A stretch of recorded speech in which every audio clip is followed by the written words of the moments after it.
The Senate tells social media CEOs they have blood on their hands. The FCC wants to make robocalls that use AI-generated voices illegal. And Tesla is being sued by 25 California counties.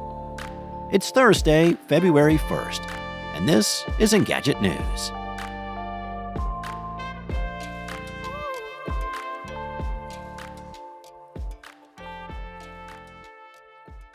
The CEOs of Meta, Snap, Discord, X, and TikTok testified at a high-stakes Senate Judiciary Committee hearing on child exploitation online. During the hearing, Mark Zuckerberg, Evan Spiegel, Jason Citron, Linda Yaccarino, and Shou Chew spent nearly 4 hours being grilled by lawmakers about their records on child safety. The hearing was the first time Spiegel, Citron, and Yaccarino testified to Congress. Notably, all three were subpoenaed by the committee after refusing to appear voluntarily, according to lawmakers.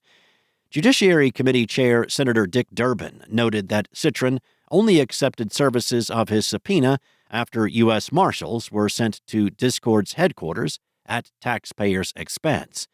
The hearing room was filled with parents of children who had been victims of online exploitation on social media. Many members of the audience silently held up photos of their children as the CEOs entered the room, and Durbin kicked off the hearing with a somber video featuring victims of child exploitation and their parents. During the hearing, many of the senators shared personal stories of parents whose children had died by suicide after being exploited online. Senator Lindsey Graham said in his opening remarks, "Mr. Zuckerberg, you and the companies before us, I know you don't mean it to be so, but you have blood on your hands." The audience applauded.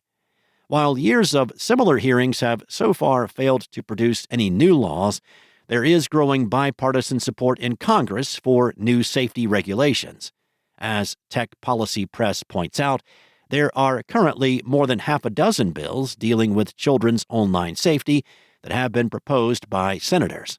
These include the Kids Online Safety Act, or KOSA, which would require platforms to create more parental control and safety features and submit to independent audits, and COPPA 2.0, a revised version of the 1998 Children and Teens Online Privacy Protection Act, which would bar companies from collecting or monetizing children's data without consent.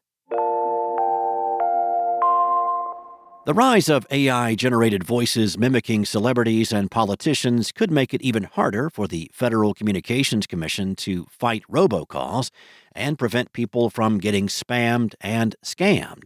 That's why FCC Chairwoman Jessica Rosenworcel wants the commission to officially recognize calls that use AI-generated voices as artificial, which would make the use of voice cloning technologies in robocalls illegal.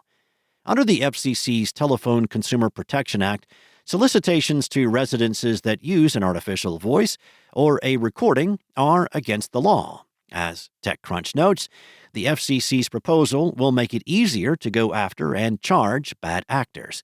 If the FCC recognizes AI-generated voice calls as illegal under existing law, the agency could give state attorney general offices across the country new tools they can use to crack down on scams and protect consumers. The FCC's proposal comes shortly after some New Hampshire residents received a call impersonating President Joe Biden, telling them not to vote in their state's primary. A security firm performed a thorough analysis of the call and determined that it was created using AI tools by a startup called 11 Labs. The company had reportedly banned the account responsible for the message mimicking the president, but the incident could end up being just one of the many attempts to disrupt the upcoming U.S. elections using AI-generated content.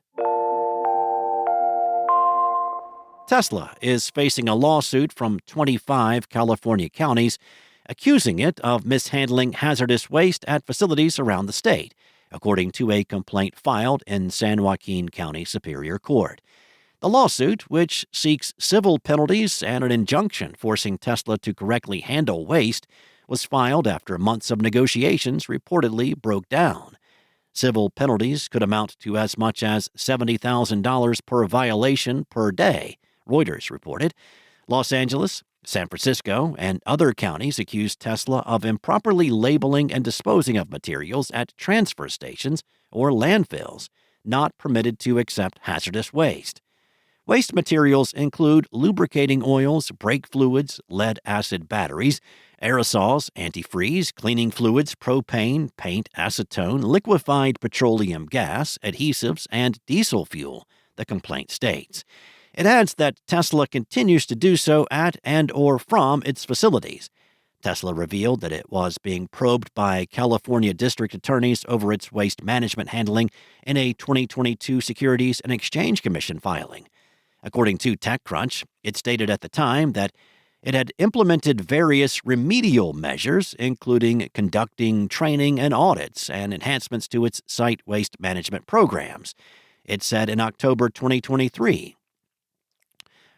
It said in October last year that it was in settlement talks with district attorneys across California, but those apparently failed to bear fruit. Tesla has previously faced legal repercussions over its handling of waste. In 2019, it reached a settlement with the Environmental Protection Agency over federal hazardous materials violations. As part of that, Tesla agreed to properly manage waste at its Fremont plant and pay a $31,000 fine. Thanks for listening. There's more to these stories and additional articles at Engadget.com.